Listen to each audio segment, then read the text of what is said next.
What's up, everybody? Welcome on into a special edition of Heydorn Watches Wrestling right here on the PWTorch YouTube channel. I'm PWTorch Assistant Editor Zack Heydorn. Super pumped to be here with you. Thanks to everybody who's already lined up and who's joined us in the chat, David and Ron. Appreciate you guys and welcome on into the show. Wanted to just get on the channel today and start talking a little wrestling ahead of the very, very big weekend in wrestling that we have coming up. Some scheduling issues earlier in the week kind of threw some scheduled shows off track. But we are here today, and we will be here live tomorrow. Tomorrow, right here on the YouTube channel, Tyler Sage and myself will be here with the PWTorch Fireside Chat, our weekly flagship edition of the show. And man, we are going to be previewing a whole bunch of wrestling shows. Double or Nothing on Sunday, NXT on Sunday, and Night of Champions on Saturday afternoon.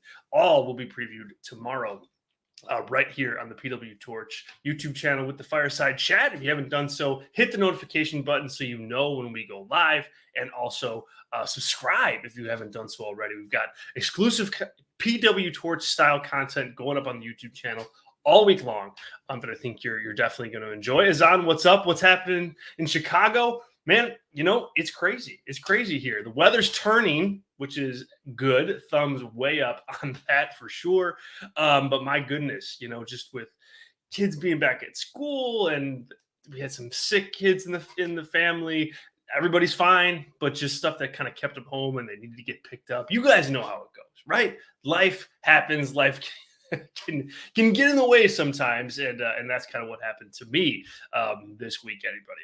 Anyway, Dr. Ross, hello, what's going on, man? Sean, what's going on, dude? Thanks for being here. Thanks to everybody for being here. So let's talk a little wrestling, and we'll just go here and until we can't talk anymore. Here's the thing.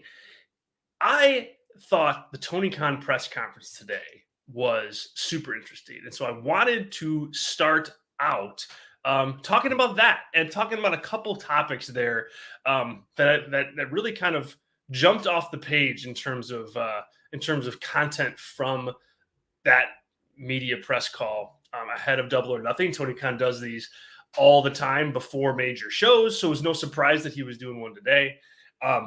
But some of the topics that he broached and some of the topics that he didn't kind of go down the path of, I thought was really interesting. The first one being, and this is where I want to start our conversation today, is the brand split idea. And Tony Khan asked about the brand split, asked about, you know, will there be two separate brands or two separate groups of talent, one for AEW Dynamite, one for AEW Collision. And the way that he answered that, and we've got it, you know, we got it up on PWTorch.com right now, a whole kind of article on that, as well as other topics from the press conference that we may or may not get to. Tony Khan talked about the brand split as if it was like a programming note for AEW. You know, he pretty much got out there like, hey, yes, we will be talking about the brand split in more detail soon, and I can't wait to, quote, follow up on that idea of the brand split. And so he's intentionally being vague as far as how that is going to go. And with the rumors of CM Punk coming back, and when you look at what the Collision roster on the Collision graphic looked like, it was like a bit of an island of misfit toys, with FTR is there, Thunder Rosa is there, CM Punk is there, you know, and there's backstage stories with all of them. So them being kind of, Andrade is another one, them being kind of relegated to their own show kind of leads you to believe that there might be a brand split. Also, on, I believe it was the flagship show of the Wade Keller Pro Wrestling Podcast this week, Wade talked about, like, logistically how, you know, if you didn't have a brand split and you were asking guys to work both Dynamite and Collision, like what a difference that makes for the talent in terms of their travel, in terms of when they're home and when they're not, and how big of a change that is. And so I think it's really interesting that he was vague about that, and I think it was um, interesting that he said that he wants to build a curiosity about how they present the AEW roster moving forward. So let's talk pros and cons of this. We got Zach chiming in the chat already, talking about logistically. I think a brand split is a bad idea. I also don't think you want to breed a split in your own locker room with Team Punk and Team The Elite. Good point. Good point, Zach. And look, to me, the brand split would be a very tough sell. And I know that you added a second show here, so I know that you're going to have logistical issues like travel and whatnot. But I just, and I've said this before last week, I believe, I just don't think that AEW right now is in a position where you can like effectively split brands like clean. I mean, there's a lot of bodies on the AEW roster, but are there a lot of top stars that can carry a 2-hour show on Saturday nights? I mean, I just don't think that's the case. If you have CM Punk, that's a good start. That is a good start. But you don't have I don't think you have the horses to kind of carry that show on a regular basis. Plus, a lot of these talents have already worked together. Look, if you carve off, Hangman Page and you put him on the Collision show, well, you're going to want him to work with CM Punk. That already's happened. It's a bad example because it's Elite and Punk. I get that. But my point is, so many of these talents have already worked together, especially at the top of the card, that you just may not have enough of them to maintain fresh main event level programming at the tip top. So I just don't know if they're able to do that. And to get to Zach's point here, I surely hope that the idea of the brand split isn't strictly to have Team Punk and Team Elite in two different shows that cater to them. Like, you can't be making decisions based on that if you're running a professional wrestling company. I mean, what AEW has on the table in terms of money, in terms of business, in terms of new shows, in terms of what they're responsible for now, it far outweighs, this Team Punk, Team Elite stuff. It just does. I mean, that is like high school level stuff, and Tony Khan has to worry about way more important things than Team Punk and Team Elite. Now, did this just so happen to work out that way? Perhaps. Are you going to want Team Punk and Team Elite to cross paths eventually? And I don't mean Punk and the Elite, but I mean people who are on Punk's side and people who are on the Elite side. Like, you're going to want those sides to cross at some point. So whether it's a brand split or not, you can't have the root base of that being, oh, well, we gotta have two different sides here. Like, that just is not gonna, we know that won't work. There has to be like a logical business reason to do this. And I don't know that I've seen it yet. Like, unless the Collision show is going to look and feel very different from AEW Dynamite. And if that's the case, then I think you've got something. You've got a reason to try to like keep those brands, the rosters separate, so that each show really feels different from the other. And therefore you need to watch both. To me, that has always been a selling point of a brand split to me. And no wrestling company has really gone down that road to make that happen. Even WWE has had different brands for so long, but SmackDown has always felt exactly like Raw and vice versa. Like, you got different talents, sure, but we know that the talent crossed over enough. And we also saw the shows, and there's just not a lot of difference to it. I think that if you can try to figure out a way to maintain some integrity with that and to, really get out there and decide, okay, Collision's going to look and feel like this, and Dynamite is going to feel and look like this. And then you have stars in those different environments. When you take them out of those environments and put them on the other show, that's going to be a reason to watch. That's going to be a reason to see how CM Punk is on Dynamite in 2 years' time. And I just don't think that's what's going on here. Let's see what we got going in the chat here.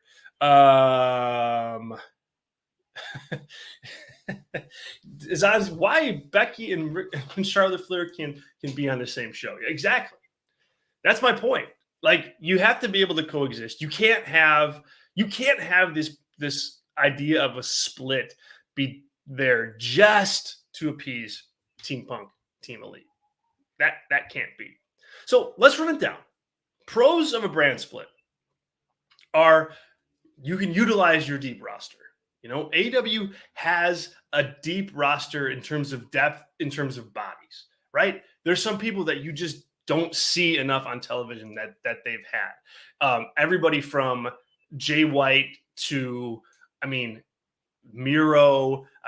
There's so many people, even somebody like Kip Sabian. When you look back at him and you look at what he did in the pandemic era of AEW, his involvement in the show just kind of fizzled away into nothing. And he's not a top guy or anything like that, but he's somebody that for 2 years' time you saw on that show on a regular basis, then you don't see anymore. And that happens way too often in AEW. A brand split allows for that to flush itself out more. You have to go deeper on your roster for television time because you've got 2 shows and you've got 4 hours of major primetime television to book instead of just 2. So people are going to get an opportunity. That deep roster you're going to be able to put into effect. The con of that is you don't have enough stars at the top. You just don't have enough stars. You probably need, as Tyler Sage put it last week on the Fireside Chat flagship, is you got to have at least 12 to 14 top-ish stars to plug and play on 2 shows like that. And right now you probably got 5 to 6 total. And that's just not enough. And most of those 5 to 6 have already integrated, have already worked together. And so it leaves a big void from, okay, you've got maybe a top program, and then it really drops down quick when you split this brand. So yes, you get to dive into the kind of the deeper parts of your roster, but those parts of the roster are thin in terms of star power, and that's just it. The second con here, and it's a big one in my opinion, is I don't know that you can. I just don't know that you can trust the product right now to be cohesive across 2 shows. For example, let's just take the Sammy Guevara thing. And granted, we don't know what's going on with him. We don't know what they have planned for him at the pay-per-view, but it doesn't matter. It really doesn't matter at this point because the bottom line is he's all over the place. They can't keep that character who's in the main event of one of the biggest shows that AEW puts on every year, and they can't keep that character straight. 3 weeks ago, he's selling his soul to get a big payday from MJF and lie down for him in the main event. He's buddy-buddy with MJF. He's hugging him. They're coming out together. They've got matching vests. And then fast forward, no mention of that. And now all of a sudden, Sammy Guevara is, I would never want to get paid off by MJF. I would never lay down for him. And there's no storytelling in between that. You don't see him work his way to his opinion now. You don't see a reason for the pivot. You don't see how he got there, and you don't see why he got there. That's a big miss. And so when I extrapolate that across 2 shows, and I extrapolate that with 4 hours of time instead of 2 hours of time, and more talent that you have to pay attention to in the same detailed manner, there's no reason to think that's going to go well. And so in that case, you've got 2 shows that are kind of messed up as far as that part goes, as opposed to just one, which you can hide it a little bit because there's only one show. So what does that mean, Azad? I'm not sure what that means, man. I don't know. I don't know what do you mean. What's a JFK moment? Do tell, do tell. So that's another con of it. Now, a pro of a brand split is, I think, if you take the step and make Collision something different. I'm flabbergasted at the notion that these companies don't want to try to have different looking shows. It's like you can have two separate shows, and it's so often that just doesn't happen. It just doesn't happen. And so I would love to see somebody really take the opportunity of having two top tier shows and make them different from one another, truly different from one another. If one's lit up and super produced, go the other way with the other one and have it kind of feel darker, feel more intimate, smaller, where you're closer to the action and you can feel the hits and feel the moves. Like, I think there's value in that. You can have, if you have a product with if you have a company with two different products, make them different. I mean, you don't have, like, even if you think of somebody like, it's like if Skittles is selling a new brand of Skittles, it's like, it's not all the same flavors in just one. They revamped the whole darn thing. It's original and it's wild berry. It's original and it's tropical, something different. They're still Skittles, but it's different. And I think that AEW could really take advantage of that here in this instance. I think that would be good. All right, let's dive into the chat here and see if I've missed anything. Trying to watch this as I'm going through.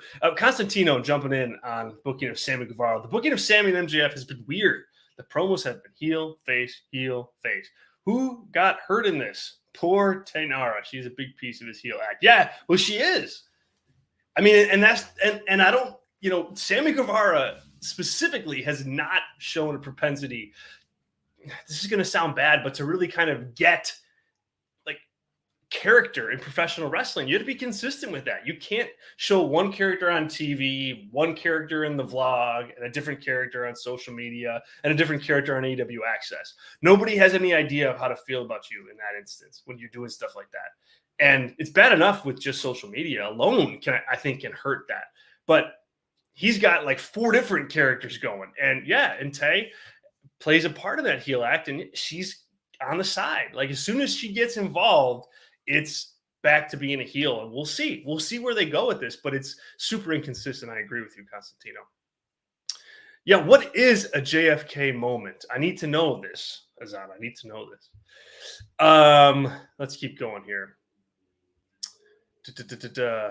Okay. All right. Here we go. Matt says, does Triple H and Cody segment pay off with Triple H giving Cody the equalizer, aka the old sledgehammer? I love it, Matt. It could be. And Matt, thank you very much for the contribution. It a great a really nice comment. Appreciate it. Let's go. A wrestling show I can support with a clean conscience. Let's go. Thank you, Matt, so much for helping us out and supporting the show. And everybody can do that live. As the show goes on the air, any contribution is nice and wonderful and helps us out. It helps us keep the show going. It helps us keep bringing you content on a regular basis. So thank you very, very much for that, Matt. I appreciate it. But back to your point. That would be an interesting way to go. I think, it's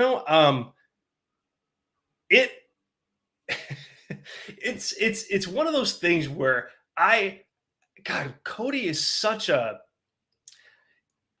he's so delicate in terms of how you promote him, because he has these tendencies about him that can be unlikable at times.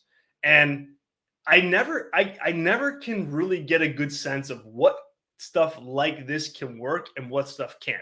For example, when Cody was initially kind of coming to the aid of Sami Zayn and Kevin Owens and trying to bring them together, we talked about it on this show a lot, that that can either be good for him or bad for him. Like, if he's seen as, oh, look, they're trying to put Cody in this position to mend the fences with Sami Zayn, so he's around him, and so he's getting the Sami Zayn rub. Like that would be bad. I think people would sniff that out, and they didn't. And it was more fluid, and it came across as genuine and authentic, and all that fun jazz. My thought here is the same thing. If you have Triple H coming down there, kind of handing, kind of like passing the torch, as Constantine said, and hands Cody the sledgehammer, it's like, okay, is it too over the top? Are you beating the audience over the head too much with, hey, like this guy, he's now the Triple H sledgehammer guy? Like, that's my worry. I think it could be a cool little moment for sure. I liked what they did on Raw this week. I liked the fact that they kind of brought Triple H in. It seemed like a big moment for that. And it doesn't happen too often with Triple H, as we all know throughout the years. But, Cody kind of got one up on him in the end. Like, Triple H came in there trying to convince him not to do the match, and he had to cancel it. And Cody kind of basically told him, kind of gave him the middle finger and said, "Nope, I'm doing this, whether you like it or not." I think that was a good segment. I don't know that it needs the sledgehammer, but Constantino, I think it could be Matt, I think it could be a very fun little part of the match if they go down that road. Let's keep going. I want to make sure I didn't miss anything. All right. So what is it like? Those of you who are in the chat, those of you who are listening live, let's poll. Let's take a quick poll of those of you who are listening here. All those in favor of a brand split in AEW, say aye. All those say nay, say nay. Like, I'm really curious as to what you're thinking on this. I give it an A at this point. I don't know. I don't think that, again, they don't have the horses to pull it off, in my opinion. What say you? I'll track those as they come in. Let's move on to another topic. It's a short one, and it's one that I posted on social media about, and Sean hit here. Ring of Honor Television has 19 matches today. 19. That's not a misprint. I'm not misspeaking there. They have 19 announced matches on the show. I can't even tell you. I mean, I can tell you the names of everybody in the matches. I can read you the card, but this is a problem. I mean, this is a really big problem for Ring of Honor. Like, they have become a brand with absolutely no identity. They just don't have an identity. You've got Samoa Joe in matches. Claudio's out there in a squash match, it seems. You've got talent that have not been talked about on Ring of Honor television or AEW television. Just don't have any of that. And it's floundering and it's sinking. So, it's not in a good spot. And I look at 19 matches on the show, and it's like, you can't build a fan base that way. You can't build investment in that way. You can't build investment in the show. You can't build investment in the talent when it's surrounded by 18 other people.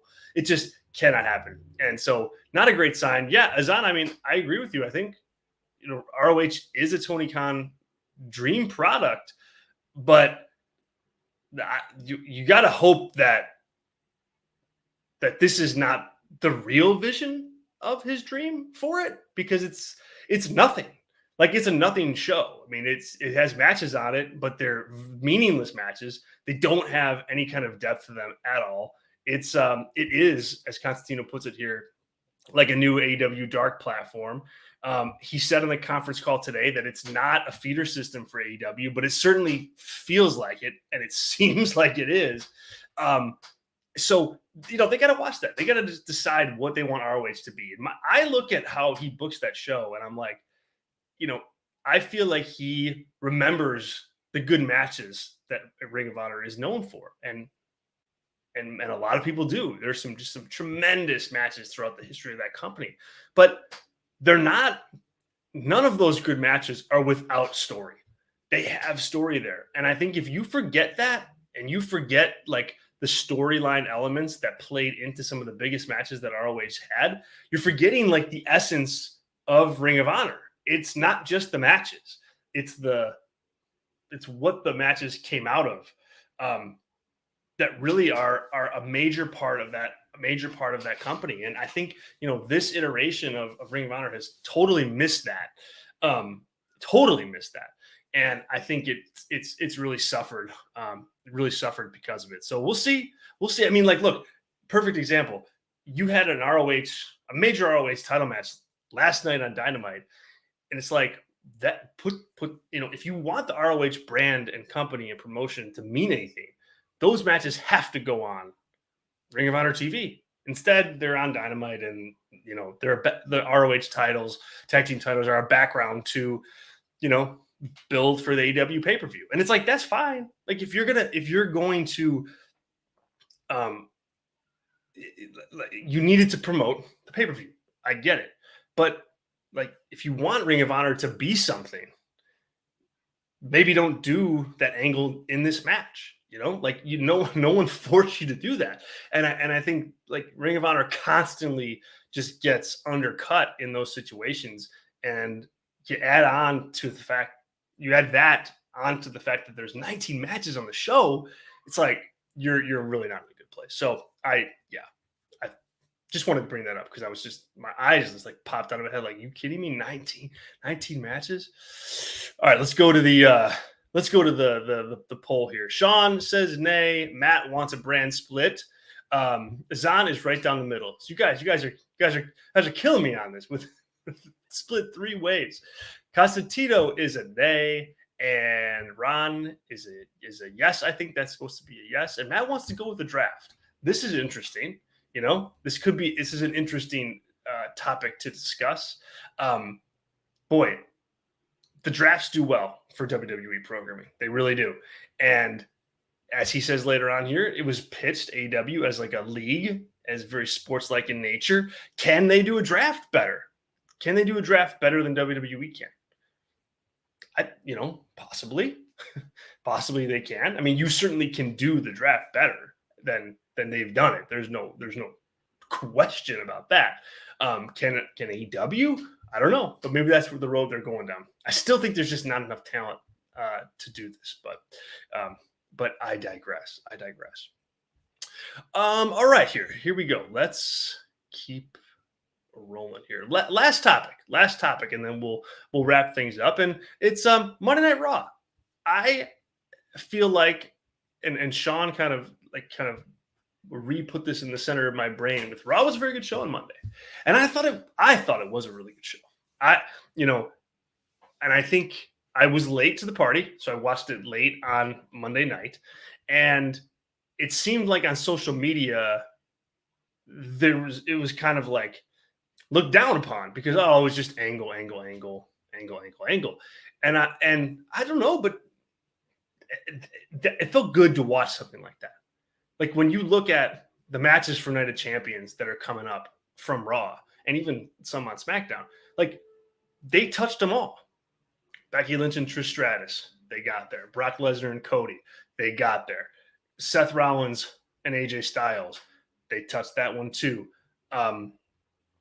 Rhea Ripley, and Natalya, kind of, not really, because you didn't have too much Natalya stuff, but you had, prominent Rhea Ripley kind of presentation. You had movement with Sami Zayn and Kevin Owens, and that storyline with Paul Heyman. So you had a lot of angles and stories play out in a positive way that kind of furthered feuds for Night of Champions. And then on top of that, you did have solid matches. You had Finn Balor versus Shinsuke Nakamura. You had, the 6-man main event, and others on the show.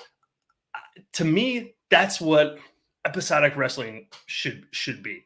There's some good promos. Finn Balor cut a really great heel promo backstage. I thought the in-ring stuff between Becky and Trish was excellent.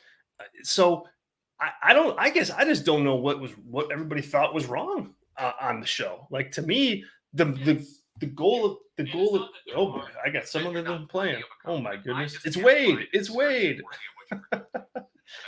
See, look at this. This is what happens when you're live on TV, guys. Live on TV. Whoops. Sorry about that. Yeah, Sean, Ricochet versus Bronson Reed. Super fun. And Reed continues to be a guy who I think can be a player. So when I look around, I'm like, yeah, like what I don't know what else like you could have wanted. Like, sure, you could have had a better match or maybe a better promo or some kind of like big time angle, but it's still it checked the boxes for the business at hand, which is, hey, we got to make one final push for Night of Champions. And watching it, I thought they really hit the mark on all of that stuff. And Tyler and I will talk more about that tomorrow when we preview the show, preview Night of Champions. But I think it was a good show as far as that goes. Yes, Constantino, a rare weight sighting. Yes, totally planned too. Totally planned. Wink, wink, nod, nod. Yeah. All right, guys. Well, look, we're 30 minutes in. We hit a couple good topics. We talked a little bit of wrestling. Last thing that I'll bring up: who's watching Best of the Super Juniors out there? Is anybody else watching that? I can't possibly be the only one.